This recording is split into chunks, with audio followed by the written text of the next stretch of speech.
और इस बार वैकेंसीज कितनी है? उत्तर प्रदेश में मेल की और फीमेल की टोटल 2475 वैकेंसीज थी पिछली बार 2021 में, और 2022 में मेल फीमेल को अलग कर दूं तो 3687 वैकेंसीज हैं इस बार। तो आप सुन रहे हो ना, डबल दुगनी दुगनी वैकेंसीज, तो ये दुगनी नहीं है, कोई भी हिसाब लगा लेगा ये 1.5 गुनी है, क्योंकि ये स्टेट वाइज कट ऑफ जाता है बच्चों, तो हमें स्टेट के हिसाब से देखनी पड़ेंगी वैकेंसीज।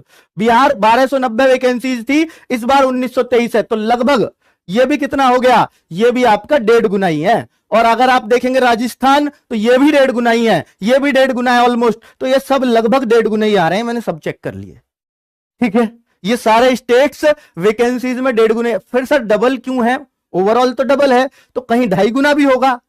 हाँ बिल्कुल है, जैसे नक्सल एरिया, बॉर्डर एरिया की डाउन इस बार और भी डाउन जाएगी कट ऑफ पिछली बार से भी। ठीक है, चलो बहुत बढ़िया, आगे बात कर लेते हैं बच्चों। अब नॉर्मलाइजेशन और कट ऑफ की बारी है। देखिए मैं सीधी सीधी बात करने आया हूं, कोई घुमा फिरा के नहीं, सीधा सीधा मैंने आपको एक कंपैरिजन समझाया है।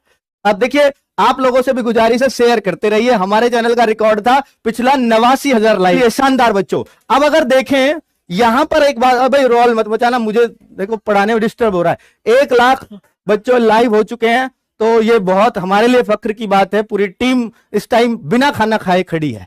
चलो, सुबह से आपके लिए मेहनत कर रही थी। तो बच्चों मैं अगर इसमें बताऊं आपको कि 13 जनवरी 2023 इसको हमने टफेस्ट शिफ्ट में रैंक 1 दिया है, ध्यान दीजिएगा, टफेस्ट शिफ्ट में रैंक 1।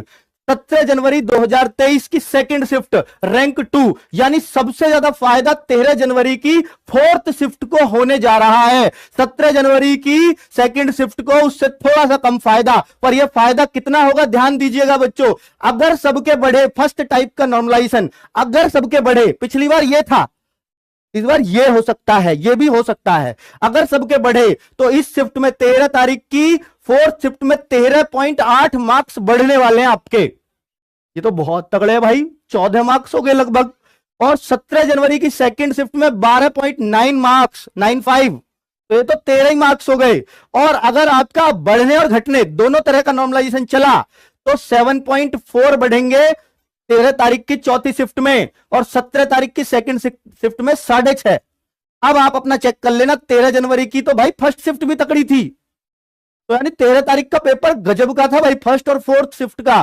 तो ये 12.7, ये आपका डेटा बता रहा है, मेरे पास से कुछ नहीं है, सीन 2 लगा देना भाई। और 6.37 अगर बढ़े घटे तो ये नॉर्मलाइजेशन, स्क्रीनशॉट ले लेना बच्चों। देखिए आगे अगला, यह है 10 जनवरी की 3rd शिफ्ट, इसमें 9.2 का फायदा होगा अगर सबको सिर्फ फायदा हुआ, नुकसान किसी को नहीं हुआ तो 2.85 का अगर नुकसान फायदे दोनों हुए तो। ठीक है, तो देख लीजिएगा अपना अपना, बहुत नए नंबर रहेंगे 13 जनवरी की 3rd शिफ्ट में। आगे देखिए 17 जनवरी की फर्स्ट शिफ्ट, 30 जनवरी की फर्स्ट शिफ्ट, इनमें थोड़ा थोड़ा सब में घटना शुरू, किसी में इतना, यहां 1 मार्क्स घटाया जाकर के 2 फरवरी की दूसरी शिफ्ट में। ये मार्क्स हैं, क्वेश्चन नहीं, मार्क्स होंगे इतने। तो देखिए इस शिफ्ट में आप देख लीजिए तो मैक्सिमम जो घटाव आएगा वो 6 नंबर 6.4 का आ सकता है, जो 13 तारीख की ही